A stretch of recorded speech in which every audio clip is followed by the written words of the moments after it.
دین علاوه روزه کې خاص اعمال نور چې کوم خاص اعمال دی غ تراوی دی اعتکاف دی دا ټول اعمال نن دی مختصر وخت کې د تراوو سره لږ بحث کو ان شاء الله دې کې دویمه رائے نشته دا چې تراوی 60 رکعات دي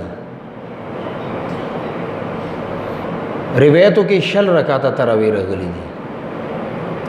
مصنف ابن ابي شيبه روایت ته چې حضرت عمر رضی الله تعالی عنہ خپل خلافت کې مسجد نبوي کې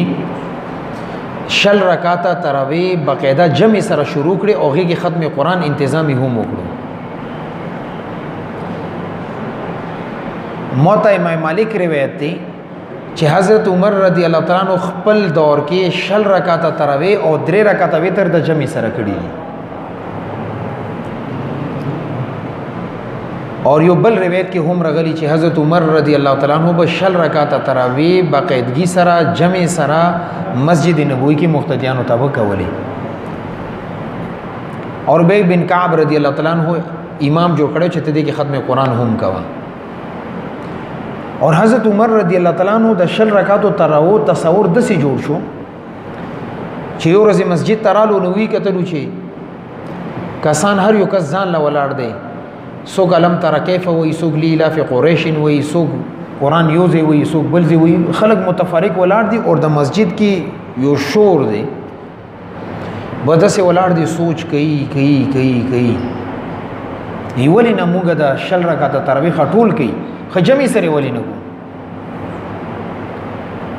جمی سره هغه تراویح شروع کړي بیا چې کله تراویح شروع شي به دا وایي چې موږ اسین تراویح ګوندې کې ختم قرآن ولې نه کوو ابی بن کعب رضی الله عنه دوی چې ته ختم قرآن نه دی کې کوا هغه وخت کې څومره صحابه کرام موجودو چا هم د 60 رکعاتو تراوو مخالفت نه دی کړي دا د دې خبرې دلیل دی چې د 60 رکعاتو تراوو باندې اجماع شوی ده اور چې کوم 8 رکعات روایت کې راغلي د بخاری روایت ته خپل راغلي فی رمضان ولا فی غیری رمضان کې به هم رسول الله صلی الله علیه وسلم 8 رکعات کول رمضان نه بغیر به 8 رکعات کول ځکه موږ چې غدا تهجد او موزه غا تراوی نه دي اوس دا ظلم دی چې تهجد نه تراوی جوړي او تراوونه تهجد جوړي او بیا حضرت عثمان رضی الله تعالی عنہ خپل زمانه کې حضرت علی رضی الله تعالی عنہ ته ویل چې 30 رکعات تراوی امامت سره کوي حضرت علی رضی الله تعالی عنہ یو ځل تراوی وکړي بیا د خپل ذاتی مجبوری وجینا هغه تراوته به امامت ته نشو راتله نبی ابو حلیمه معاذ القاری دا امام جو شدی به د تراوی پڑھولې صحیح ده کنه بیا حضرت علی رضی الله تعالی عنہ خپل دور کې یو امام مقرر کړو چې ته به د 60 رکعات جمع سره پڑھوي هغه زمانه نه تر نن پورې دی باندې تواتر عملی دی تواتر عملی دي ته ویل کېږي چې دومره ډېر خلک یو عمل کوي چې هغه ته دروغ او غلط نشي ویلی اور حرمینو شریفینو کې هغه زمانې نه تر نن پورې 60 رکعات دي اوس د عذر وجنه 10 رکعات کړي خو پته نشي چې د دلیل دیو سره څه دی دیو خو مسپله خوخه ده نه چې حکومت ور دوی چې کینی بیا ناس ور دي چې پاسې بیا ولاړ وي د سعودي کوم علما دي غي خبره کوم پته نشته خو نور دی باندې د امت اجماع ده چې دا تراویح 60 رکعات دي او د 60 رکعات تراویح کول د سنت مؤکده دي دا خبره دیو چې نه کوم چې بعضو خلکو ذهن کې دا خبره پراته ده چې کله 60 رکعات تراویح وکړي خو ثواب دی که و د نکړي هیڅ ګناه نشته دا خبره غلطه ده تراویح پر خودلو کې ګناه ده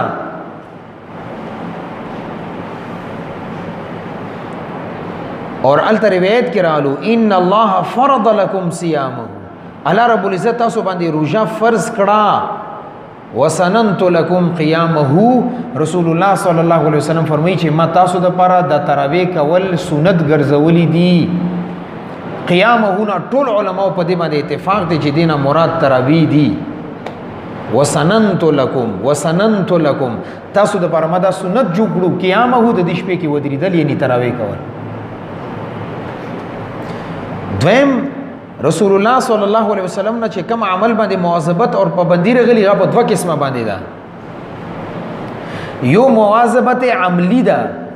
رسول الله صلی الله علیه وسلم عملی طور باندې یو کار باندې مواظبت کړي، پابندي کړي، لکه د مسبخین موږ نه 4 رکعاته مخکې، سحر فرض موږ نه 2 رکعاته مخکې، ماښام موږ نه پس 2 رکعاته وروسته، مسوتن جمع نه پس بیا 2 رکعاته. دې ته ټولو ته ویل کېږي سنت مؤکده. رسول الله صلی الله علیه وسلم دې باندې عملی مواظبت کړی دی، دیو جن د سنت مؤکده دي. دویم قسم د مواظبت هغه دی چې هغه مواظبت حکمی دی. مواظبت حکمی دې ته ویل کېږي چې الته روایت کې رالو رسول الله صلی الله علیه وسلم یو ځل رالو تراویح وکړي مسوتن جمع نه بس، دویم شپه بیا تراویح وکړي، دریم شپه باندې راغلو خو تراویح ونه کړي واپس لاړو. او یو کتلو چې د مسجد نبوي لب لب ډکته د خلکونه. او به صاحب کرام ته فرمایلو چې زه د دریم اور ذکر انغلم ما ته دا خطر وکنن هم موږ تراویح کړي ونه د تراویح به فرض وي او چې فرض کړي شي ونه تاسو نه بده کې کوتاهی کې د امت په ګناګری دو دیو جن زو واپس لاړ چې د سنت درجه کې پاتې شي. د رسول الله صلی الله علیه وسلم دا الفاظ چې زه زکه درې مې ورځ بیان انغلم چې ما ته دا خطر و چې دا فرض نشي، د فرض کیدل ما ته اندیخنا و اندیشہ تھا کہ یہ فرض ہو جاتی، اس وجہ سے میں مسجد نہیں آیا. دا د دې خبرې دلیل چې دا مواظبت حکمی دی. رسول الله صلی الله علیه وسلم د دې باندې مواظبت کولو ترغیب ورکړي. اور بل دلیل دا چې رسول الله صلی الله علیه وسلم درې ورځ رالو په دې پخنیت باندې چې زبد تراویح نن هم کوم. دا پوخ نیت پخا اراده دا هم د عمل قائم مقام دی. دیو جنا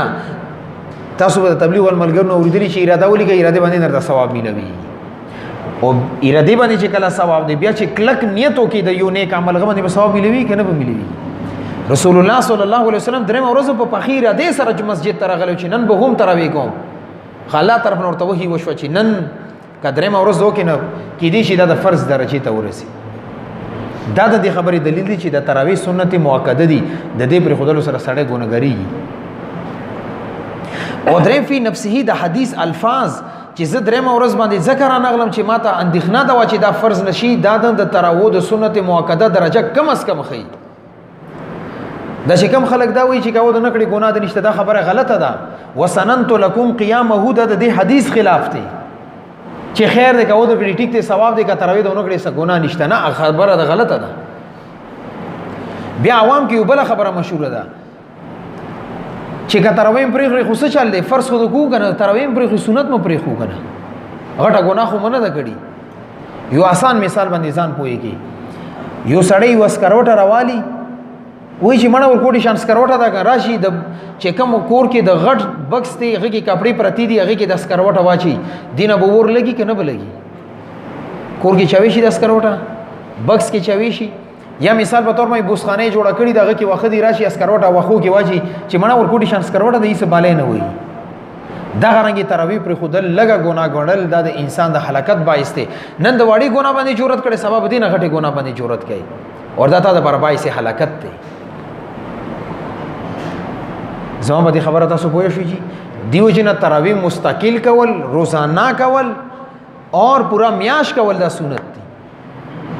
تراویح کول سنت، پورا میاش کول سنت، جمع سره کول سنت، دیګه قرآن ختمول سنت، دا ټول عمل یو تراو کې چې کله ته جمع سره تراویح شل راکاته کې دا ټول سنتو باندې عمل کی. او بیا لار بزس شپې ولې د تراویح فرض سنت کړي پکار دی موږ ورځین کولای کنه. ګور الله رب العزت دا غواړي چې د انسان کم خوب دی دا کم شي، خوراک دا کم کی. روزه موږ ونیول له تقلیل طعام را له خوراک اسین کم شو، تقلیل منام خوبن کم کا. خوب کمیدو د پرېدا وینلو چې بس غونډه شپه ودرېګا اور وبس کا او غسل کا لامبا چې خوب درته نه رځي. نه خوب ما کا او تراویح کا خوب بدن کم شي او ثواب درته ملوي. او به شپې ولې کړي دي اکثر انوارات و برکات شپې نزيليږي. نه د تراویح شپې ته لاړې چې کم انوارات و برکات خه اسی نزيليږي چې شپې په ترو باندې ولاړې نو نور به هم زیاتره وريږي، نور به انوارات و برکات سره منور کېږي. دیو جن زما مسلمانانو ترو کې به هیڅ قسمه کوتاهی نه کوي، سستی به نه کوي. مولانا شربلی تانی رحمت الله علیه لیکلی دي چې مولانا شیخ محمد صاحب رحمت الله علیه ته یو سړی راغلو ورته چې تاسو شل رکعاته تراوی کوي او مونږه حدیث باندې عمل کوو اتر رکعاته شته کنه زه اتر رکعاته کوم کنه نو یو خبره باندې ځان پويګا ته چې د اتر رکعاتو حدیث باندې عمل کې د شل رکعاتو حدیث نه غلې په دې مې ولې عمل نه کوي صحیح ده کنه دې ته نشي ویلې چې دا بدعت نه دا ویلې چې دا ثابت نه دي نه دا ویلې چې دا ورشتنه تا دا نشي ویلې چیلنج دی کوم ورځ ثابت کو هغه ورځ بزتا دا سسل جرمانه یې ته تیار تانی کدا دا نشي ثابت وي چې شل رکعات تراوی نشته تواتر سره یو عمل راغلی دی صحابه کرامو دور کې په دې باندې اجماع شوی به څنګه وای چې نشته نه چې دا تر رکعات کوي کم د تهجد ولا حدیث غینه ته تراوی جوړې کړې دي ظلم کوي خو باندې د شل رکعات خو حدیث نه ثابت دي باندې ولې عمل نه کوي په دې خبره باندې پوه شوي نو مولانا شیخ محمد صاحب رحمت الله علیه سوچو کو چې دا سړی کم کړل دا په یو غواړي ورته تا کچارونه ټلیفون وشي تاڼې نه چې تا باندې جرمانه دراشه جرمانه جمع کا ته به یو وکیل ته ټلیفون وکړي چې ما به جرمانه رغلی لګاو ګره څومره جرمانه ده غاته ته وی چې 8 روپے جرمانه ده در باندې بل وکیل ته ټلیفون وکړو غدر تولی چې نه 200 روپے جرمانه ده شک شوي کنه شوي بیا دی بل کس ته ټلیفون وکړو چې وګوره ما به څومره جرمانه ده غدر تولی چې 60 روپے در باندې جرمانه ده نبی مولانا شیخ محمد صاحب رحمت الله علیه ونه تاسو کو چې تب اوس عدالت عزیزان سره به 8 روپے وړي کا 12 روپے وړي کا شل به وړي وی جی ځان سره به شل یو سمولي چې شل یو یو خورته ویلي چې شل جرمانه ده نه شل روپے به جمع کا او د بل رته ویلي چې 12 جرمانه ده کچري 12 نه 12 په ور کوم 8 روپے برته پاتې شي او د بل رته ویلي چې 8 روپے جرمانه ده کچري 8 نه 8 روپے بلته ور کوم 12 روپے به ماته پاتې شي ورته اوس ته خبره سمجھ کې رااله روایت کې شل رکعات تراوی غلی ته اته کوي ک قیامت ورځ الله رب العزت درنه د شلو تاسو کو نتا سره اته دی جرم مجرمي او کزان سره د شل رکعات تراوی وړي وي اته تاسو نه وشي نه شلو کې د اته داخلي دي کنه دي داخلي چې شل کې خاتم به کې وشوي کنه وی بس به ولو چاو جی بس اوس پوه شو موس خبره سمجھ کې رااله الله تعالی دا تاسو کې چې بندا ما درته درکړي وي شل رکعات تراوی حضرت عمر شل کړي علي شل کړي عثمان شل کړي خلفای حضرت معاویه رضی الله عنه شل کړي دي ته کوم د پټي مولې چې تا رکعات کړي تاسو سره جواب شته شل رکعات یو سکاتو باندې ته خامخا دا وکي اتر رکعات تر سره شته کنه شلو کې خاطه داخلي دي کنه او بل یو روایت کې وګورو رسول الله صلی الله علیه وسلم فرمایي چې کم سړی فرایضو کې کامل راغلو غو نوافل سره پوره کیږي حدیث څنګه نشته اوس تاسو لګ د فرض جمع کې 2 رکعات سحر فرض 3 رکعات مسبخین فرض 6 رکعات شو 3 رکعات د مزدیګر فرض 10 رکعات شو 3 رکعات د ماخام 10 رکعات 3 رکعات د مسوتن فرض دي 10 رکعات 3 ور سره وی ترجمه کا 100 رکعات شو شل رکعات شو دی شلو فرض او وتر او واجبو کې کته نه سکه مې شی وی غو شلو رکعاتو تر و سره پوره کیږي او چې تا 8 رکعات کړي دي نه د شلو رکعاتو کمې د تو سره پوره کیږي دیو جن لګ لوجیکلی لګ دا کنه هو کار خستل پکار دی کنه دیو جن زما مسلمانانو شل رکعات تراوی د مستند روایتو سره تواتر سره دا ثابت دي دا کول پکار دی د مستقل سنت دی خېډه سہولت ته بنه ګوري چې دومره د روزه ماته کړه دي چې ودرې دي نه شي دا ستا کمزورتیا ده ها البته مسله دا ده چې کيو سړی معذور دی هغه ته خدا حکم دی چې ته خیر دی فرض منځم په ناستې باندې کاوه نه کته تر او کې معذور خپونه معذور سر نه معذور بلډ پريشر مریضي شوګر مریضي په ناستې تراوي کاوه کنه خو کاوه او کبه دومره بیماری چې سوره کته کوي شي بیا د بیماری وجنه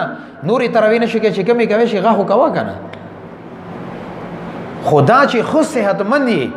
چې د سخان د کینی تبعی کې او چې کله تر وو وخت راشي بیا تور کاتونه زیات نشي کېدا خو ظلم دی کنه اور الله رب العزت تاسو سره رزق کې حساب کتاب نه دی کړی چې خیر دې دا تر کاته تروي کې لګري سره قرباني کم سړی شل راکاته کې غته ډیر رزق ورکوم تاسو کا تر کاته ځان سره ظلم کې تر کاته کې شوک شل کې رزق ورته الله رب العزت فراخ ورکړي خو که قیامت ورسېد نه تاسو شو چې دا تر کاته د ولی کړي دلیل به بیا تخپل ځان سره سوچ کې چې ما سره شته او غنښت دیو جن موجوده دور کې د بازه پته نشته